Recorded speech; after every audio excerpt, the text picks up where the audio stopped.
Associate Director for the Office of Global Health Initiatives. So welcome to our seminar series, which is called A Sustainable Future, the Effect of Climate Change on Global Health. Because of this very strong research interest and also in climate change and also how important this issue is in global health, we started this seminar series. We hope we can bring local researcher and the researcher from outside the school to give different perspective of global climate change in global health.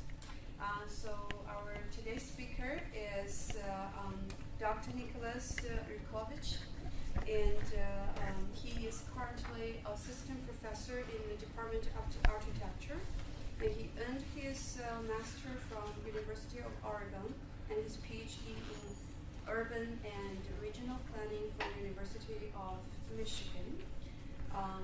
Before that, he was also a senior program engineer. Oh wow!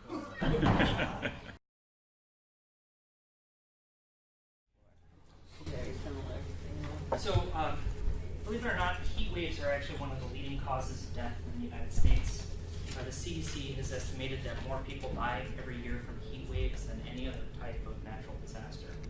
And it's a surprising statistic because along with those types of natural disasters, there aren't the kind of infrastructure destruction that makes for really great news clips. And so there have been many arguments that have said that heat waves primarily go unnoticed because people pass away in their homes, pass away, and they're treated for other issues. And oftentimes when you look at heat-related morbidity and mortality, it actually ends up being classified as some other type of disease.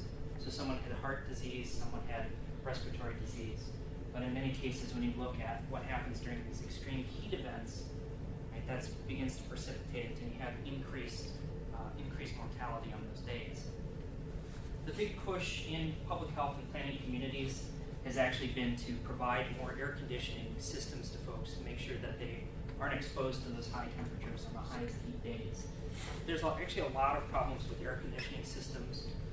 In lower income communities, they may not actually have the money to run the air conditioning on those high peak days. Certainly we just experienced a power outage, so if you have a power outage that goes along with a high heat day, it's actually not going to provide a protective effect. And in fact, window units actually can make it worse inside buildings because you can't open the windows to let fresh air in if your air conditioning system is sitting on the ledge. I do want to point out that there are also safety issues associated with air conditioning systems. This is painter's tape. So these are VCR cassettes, which is a nice use for those nowadays.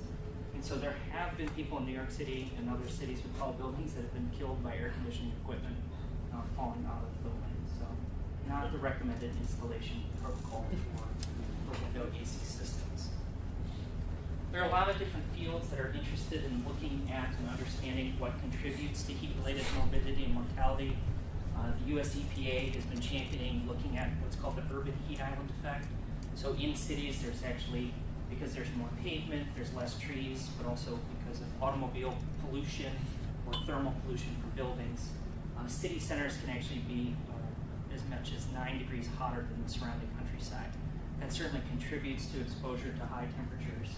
And unfortunately, in low-income and minority communities, they tend to actually be exposed to higher temperatures because those communities oftentimes don't have tree cover or oftentimes have industrial sources right next to them.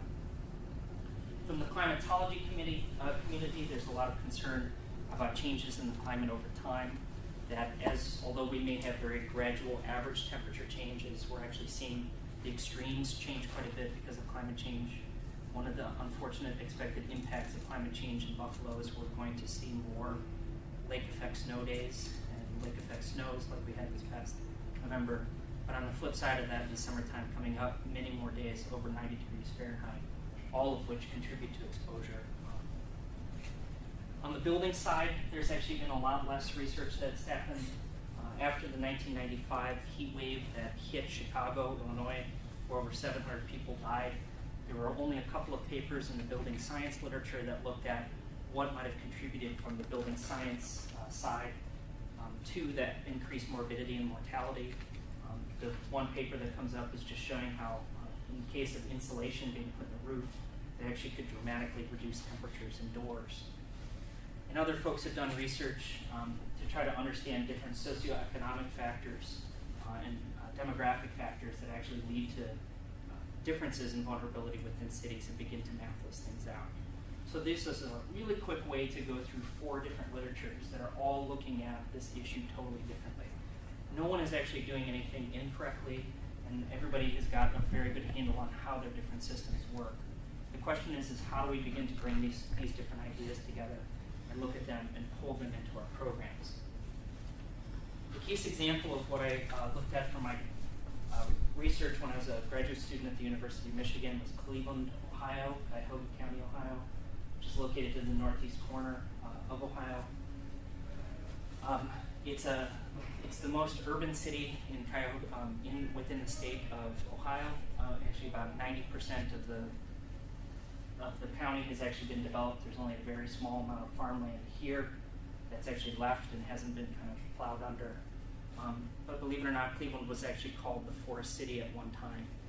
One of the reasons I was interested in looking at Cuyahoga County and Cleveland for this research was a number of studies have looked at different cities in the United States to try to identify who might be the most vulnerable to things like heat waves in the near future. And Cuyahoga County consistently came up in these different indices. And so I wanted to dig a little bit deeper to try to understand why. But also from a personal standpoint, my family actually lives here in Cuyahoga County, and all of my relatives are within the city. I have several grandparents who are in their mid-90s, who are some of the most vulnerable people to high heat days, even though I can't convince them to go places that are cooler on those extremely hot days. One of the things that makes Cleveland vulnerable, in addition to a lack of trees and a lot of paved surfaces, is it's an older city, a lot like Buffalo, New York, with houses that are, frankly, poor quality housing stock, a lot older housing stock within the city. Cleveland kind of leads the nation in not having air conditioning in buildings. So actually about half the people in Cuyahoga County and Cleveland still don't have air conditioning systems. So if one of these heat wave events were to hit the city, it potentially could cause a tremendous amount of problems. This is a photograph of one of the houses in what's called Slavic Village in Cleveland. And this is actually probably the nicest house in Slavic Village. So in the last couple of years, it's really been hammered by the foreclosure crisis. And a lot of the houses have fallen into disrepair or have been abandoned entirely. So trying to understand how we might come back and do something that'll help these houses into the future, but at the same time deal with climate impacts was really of great interest to me. One of the other interesting things that's happened in Cleveland is there's something called the Cleveland Drop. And it has nothing to do with Cleveland Browns sports teams or the Cleveland Indians or anything like that, though there have been several drop passes that have kind of ended Cleveland's Super Bowl hopes in the past. In Cleveland, for whatever reason, in the 1920s and 30s, they built mechanical systems in basements that didn't actually reconnect the air that was coming from the rest of the house back to the furnace. And it caused, it actually in the mid-90s was discovered to be the cause of, and I apologize to any folks who are in public health, but pulmonary hemosiderosis, which is a particularly nasty disease that primarily affects children. And this specific configuration of ductwork was actually led to 19 pediatric deaths in 1994. So the Cleveland housing has been really a focus. There have been a lot of innovative programs that came out of Cleveland and have been replicated across the rest of the country. So if we could look at heat-related morbidity and mortality and do something about it in Cleveland, it potentially transfers to a lot of different places in the United States. So what are we talking about when we talk about heat-related morbidity and mortality? This graph is actually fresh off the press. I don't know if that makes sense anymore. Fresh off the internet from a colleague at Kent State University. But just trying to understand how temperature actually begins to affect mortality in Cuyahoga County. And so this is a measure of what's called apparent temperature, which is basically temperature plus the humidity. And so at 5 p.m., if these temperatures are kind of achieved here, it begins to have a change in the likelihood of mortality within the city. And what happens, if you look at these curves for all of the different cities within the United States, what you begin to find is there's a temperature where there's really not much to change, really kind of comfortable temperatures in the sort of 70 to 79 degree range.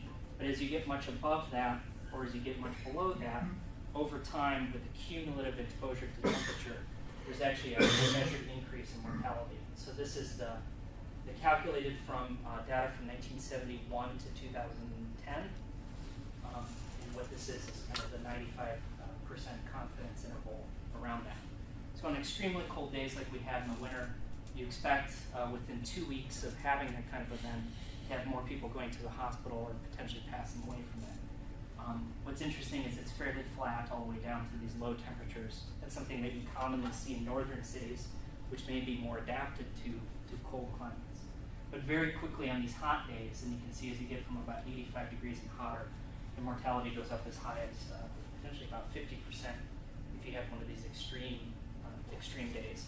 And this is about the hottest day that Cleveland has had in the last 40 years was in that case. So when people are going to the hospital, they're not really being classified as dying or passing away from heat per se. This is all attributed to things like having a stroke, having a heart attack, having respiratory related issues that they're going. Those things all pick up and increase on these days. So why that's of concern is if you start to also look at what's happening in Cleveland and Cuyahoga County, the temperature is actually changing quite rapidly. So from 1956 to the present, the average temperature in Cleveland has actually gone up 2.4 degrees Fahrenheit. And that's actually 3 times what the national average is in terms of a warming trend. Don't know exactly why that trend. Certainly a portion of that is related to climate change. There's also an assumption that part of it is from urbanization, paving over a lot more around the county, certainly affects the temperature measurements. But then also Lake Erie is kind of the great wild card for climate change in our region because it can actually hold a lot of heat further into the fall or potentially keep things a lot cooler in the spring. And there's a lot of folks that are much smarter than myself trying to figure out exactly what Lake Erie is going to do to our climate in the future. We do know that those 3 things kind of tie into the temperature. Certainly though, as it gets warmer, we also have a lot more rainfall. And so in Cleveland in particular, there's actually been about a 26% increase in rainfall since 1956. And most of that rainfall is actually now coming in storm events of 1.5 inches per hour to 2 inches per hour. So in addition to having these kind of high heat days, you're also having flash flooding. And again, in the communities that have the least amount of green, those are the places where it tends to flood or where they begin to have more issues going on. So it's kind of sobering. This is not talking about what's happening in the future. This is actually talking about what's already happened. And this also is kind of fresh off of some of the work we're doing in Cleveland. This is like a week old, so I'm happy to present new results of things to share. On the building side, and what's really my interest and background related to architecture, we use 2 different terms to measure how much energy, or use it as a proxy for how much energy buildings might begin to use. These terms are called heating degree days and cooling degree days. So the more heating degree days you have, basically the colder it's getting over a time period. And it's measured against the baseline of 65 degrees Fahrenheit because that's typically when buildings kind of switch from heating to cooling. Cooling degree days are actually the reverse of that. So in the summertime, if you have more cooling degree days, you have more need for air conditioning or more need for cooling the whole building. But in the same time period since 1960 on this graph, the cooling degree days have actually gone up 30% in Cuyahoga County, and the heating degree days have actually gone down about 10%. So there's significant shifts to how we're actually managing systems and how we're thinking about that. And obviously, as we come back to the major issue of morbidity and mortality, those all have implications on folks. Briefly, to talk about what folks at the University of Michigan think is going to happen in the future. Right now on the left side is just showing, you generally have fewer than 10 days a year that are over 90 degrees in places like Northeast Ohio. But the projection at the lowest kind of emissions scenario, basically if we are able to start reducing our emissions and slow climate change, we're still expected to see on the order of 20 additional days over 90 degrees per year. And so the climate in Cleveland, in the 2040 period is probably resemble something closer to Tennessee or further south. And for a city that's kind of been built around being a northern city or a winter city, there's certainly implications for a lot of different natural systems. So with that exhausting overview of what's going on in Cleveland and Cuyahoga County. And I hope it wasn't exhaustive. Everybody's still awake, I think.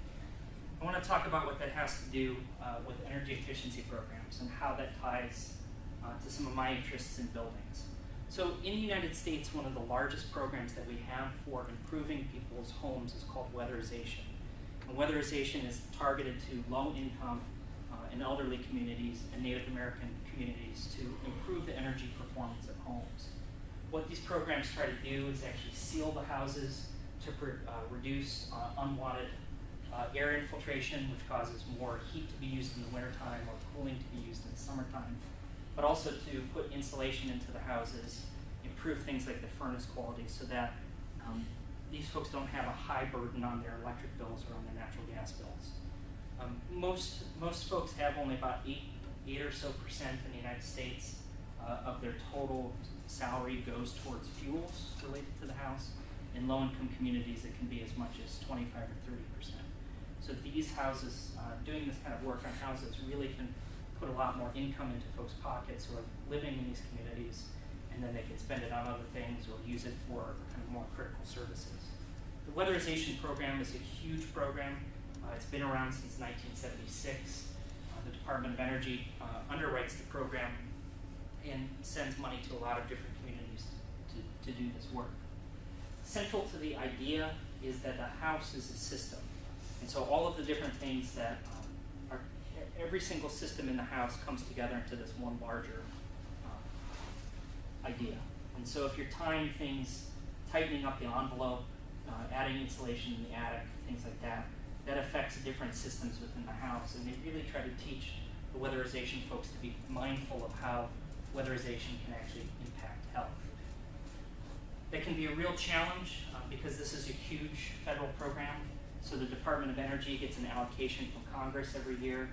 They take that money and they divide it up to all of the different states. And so the state energy offices, tribal organizations all receive a certain amount of money. That money gets passed to local agencies like the city of Cleveland, and then they in turn contract with contractors to actually work on the houses themselves. Between 1976 and 2009, they did about $5 billion worth of work on houses in the United States. Between 2009 and 2012, during the stimulus period in our country, they did another $5 billion worth of work. And now they're at about $200 million a year, kind of back to a normal level. But this has really been responsible for putting a lot of work into people's houses that desperately need it. Programs are capped at $6,500 per home. While that may not seem like a lot of money in a place like Cleveland and some of these neighborhoods, many of the houses are valued at $6,500. So you're in effect putting 100% of the value of the home into the home to improve it as an upgrade. And I think that's something that oftentimes is overlooked. There is about a 25 to 30% energy savings increase, or savings in all of these homes after they do the weatherization work. So my interest in this is to actually start to understand how the standard weatherization work might actually impact interior temperatures in homes. And to do that, I actually couldn't get into all of the houses to measure them. So what I relied on is something called a building energy model to begin to simulate what's going on in the home. A building energy model is a model that's based on the thermodynamics of the home. It's not something trying to simulate really how people are using the house. It's much more to understand actually how the sun is striking the house, how insulation kind of changes the heat flow in and out of the house. And it does that by going through thousands of line of code, but also taking into account things like where heating and cooling points might be, what types of insulation are in the wall. In this case, how close neighbors are, so trying to simulate something that's very typical in some of the tighter neighborhoods in Cleveland, to start to get a sense of, okay, if we do weatherization work, we put insulation in people's houses, or we seal up the windows or seal up the walls, are we actually going to make it worse inside these houses, or are we making it better? To do this, I tried to identify a couple of different housing types in Cuyahoga County. So this is all of the data. These are all the different types of housing that are in the city. And picked 5 different housing types to actually work through the model. So most of the houses in Cuyahoga County are wood frame construction. They're built of wood studs, And then they have generally 4 different types of foundation types. So on posts, so something that's raised above the ground like a manufactured or mobile home, a house that's on a slab, a house that has a small crawl space underneath it, or the majority of the houses in this county actually have full basements. And then not very many houses actually in Cuyahoga County have brick construction, so I only simulated one house, a brick house with a full basement. And really when you sum all of those up, it's trying to be representative of more than 95% of the housing that's in the county. What I discovered when you do the weatherization work in the county, it has a tremendous benefit if you start to take into account how the house is going to be operated. And so what I mean by that is you have on these lines, this is an uninsulated house, is the red dashed line. And so you can see that on a high heat day that you might have in a place like Cleveland in the summertime, even though the outside air temperature might only be around 96 degrees, it can actually be about 10 to 12 degrees hotter inside in the house. And if the house is insulated, but the windows remain sealed in it, it does actually bring the house temperature down a little bit on those highest peak days. But unfortunately, it actually starts to bring the temperature up at night. And the total exposure ends up being something that we're very concerned about, because you can survive a 95-degree day or a 100-degree day if it only happens once or for a very brief period of time. But if that begins to extend over multiple days, that actually can be a problem. If windows in these houses are actually able to remain open, or the weatherization program treats them so that natural ventilation is more of a design feature in these homes, what we found was interesting is that it actually brings the temperature down into the comfort zone. So even though it was actually hotter outside, in this case, the houses could actually remain much cooler during these kinds of conditions. And so this is not something that the weatherization programs currently deal with. In fact, they actually try pretty hard to seal up the houses as much as possible. And in cases where you might have windows that are painted shut, they're leaving those windows actually painted in place. We wanted to try to think about, okay, can you move the market in a different direction, start to get these programs to open up the windows, or even to install new windows as part of the process. One of the other big things we wanted to look at was the impact on energy use in the homes by doing the weatherization work. So pre-WX over here is the pre-weatherization, and this is post-weatherization. These are the 5 different types of housing that I looked at in Cuyahoga County. You can see in all cases there's quite a significant energy use decrease as part of the weatherization work, which is great from a greenhouse gas standpoint, but also from a cost standpoint. The cost of that, kind of based on current utility rates, is anywhere between about $170 and $230, which might not seem like a lot for projects, again, in the lower income communities, putting extra money into folks' pockets in these cases is a really important thing to do. These all, by the way, do have paybacks that are, they all have a cost-benefit ratio, or benefit-cost ratio that's greater than 1. And then in terms of the energy use, when you start thinking about if we're actually going to give people air conditioning, if we decide that some folks may be extremely vulnerable to high heat days, maybe they're elderly, maybe they're in bed, they do need some kind of air conditioning systems. The neat thing was that if you think about doing the weatherization work before you actually put the air conditioning systems in, those systems can be half the size. So in all cases, if you have a pre-weatherized house, the size system of 6-ton air conditioner, right, is a fairly large piece of air conditioning equipment. If you do this work before you put it can actually be halved in all cases. And from a grid management standpoint, to prevent the power outages, right, it reduces the total electrical demand for each one of those houses. So it's trying to kind of change the conversation and link some of the push for putting air conditioning in homes with doing some of this work. So the impact of some of cooling cities and treatments. So we modeled things like solar window film, compact fluorescent lighting, white roofs, and radiant barriers. These are not things that are typically done in places like Cuyahoga County. They're done more in the south, Florida, Arizona, in higher temperature environments. Each of those things reduce the total hours in the house, reduce the hours above 84 degrees Fahrenheit between 3 and 27%. 84 degrees was kind of a threshold that we picked that was at the top of the comfort zone. So every hour above that was out of the comfort zone range. The unfortunate thing though was all of these strategies that were the cool, like putting a white roof on the house, actually increased natural gas usage in the wintertime. So it was unclear whether or not something like a utility program or the weatherization program would actually do this to reduce exposure because there was a wintertime increase in natural gas use, so up to 7% in these cases. Other things that were interesting that came out of the research, so if a foundation had contact with the ground, for instance, if you had a full basement or a crawl space, it actually moderated the interior temperatures quite a bit.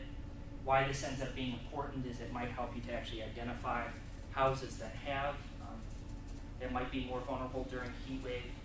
It actually also helps you really zero in on things like manufactured and mobile homes. So manufactured and mobile homes in the United States are all raised above the ground between 2 and 3 feet. They don't have that contact with the ground to moderate temperatures.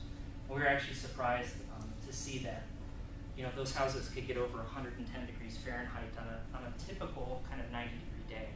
And so these houses are actually kind of marketed to lower income communities as being something to get out of poverty or to begin to own your own home.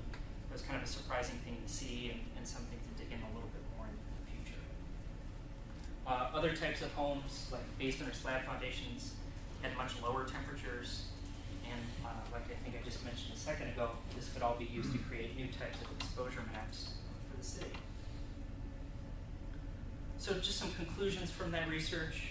Wintertime weatherization reduced summertime electrical usage, air conditioning size, and electrical demand, all on the order of 40 to 50%.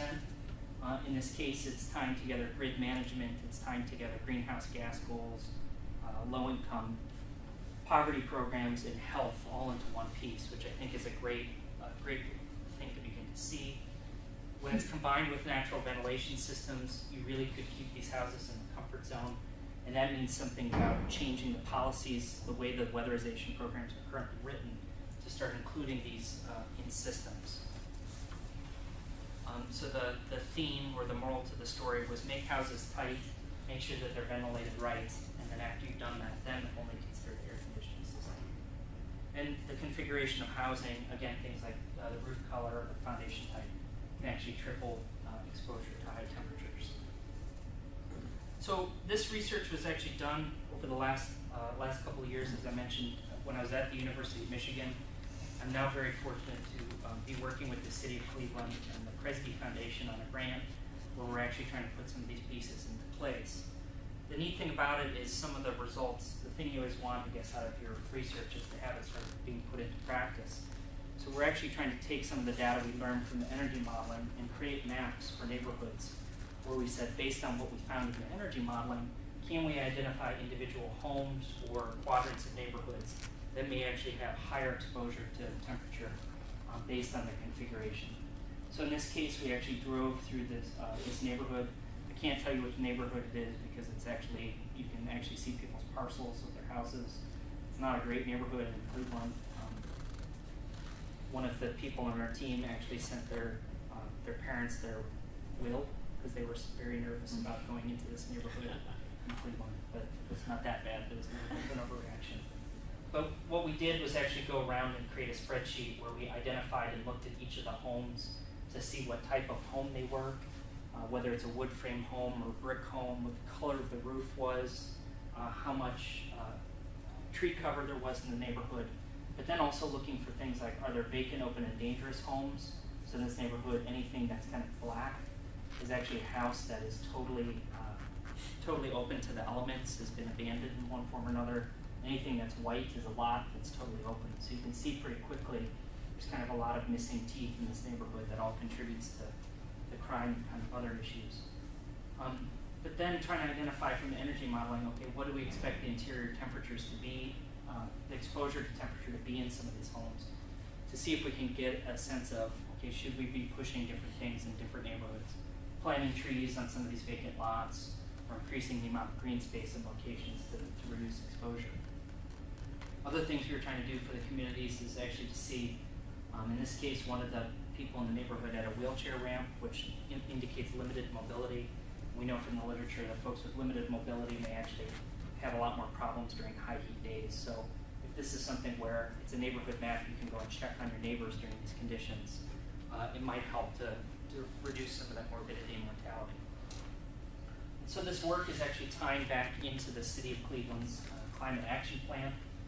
Cleveland's really fortunate, and one of the executive directors of the sustainability program studied climate adaptation for about 5 years in the South Pacific.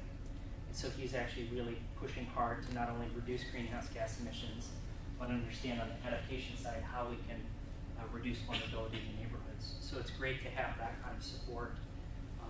And hopefully we'll be able to get more funding to actually put some of these ideas in place in the near future. But going back and thinking about how we tie building resilience, climate change, and some of these issues together is something that I think is really only beginning to emerge. When we did a report a couple of years ago, we were terrified to find that there wasn't much literature about green building and climate resilience, and how we can start to expect to have impacts going around the United States. We're hoping that this stuff is going to move forward in the very near future. And we're actually just starting to work with NYSERDA on a project for New York State, which is very exciting. So I just want to acknowledge some of the different funding agencies that provided support for it. National Science Foundation, National Institutes of Health, and then the Grand Environmental Sustainability Institute at the University of Michigan, and the Michigan Energy Institute. With that said, I'll end the presentation and turn it over.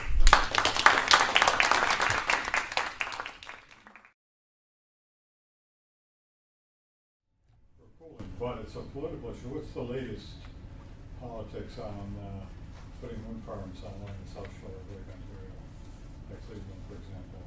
They So, are doing it. I think Are they doing it? Off Cleveland, they are, yeah. Yes? Mm-hmm. Cleveland Not here, has- but off Cleveland, yeah. Cleveland has Yes. really shallow water off the lake. They've actually gotten data together for the last 10 years offshore, so they really can definitively show. The city of Cleveland already has a giant turbine downtown, and they really want to get that to happen in the next couple of years. I think one of the big things that they're doing now is negotiating with the Port of Cleveland, which is nervous. I mean, it's still a very active port in Cleveland, so they're worried about ships and things, having problems with that. I haven't been there in many years, so.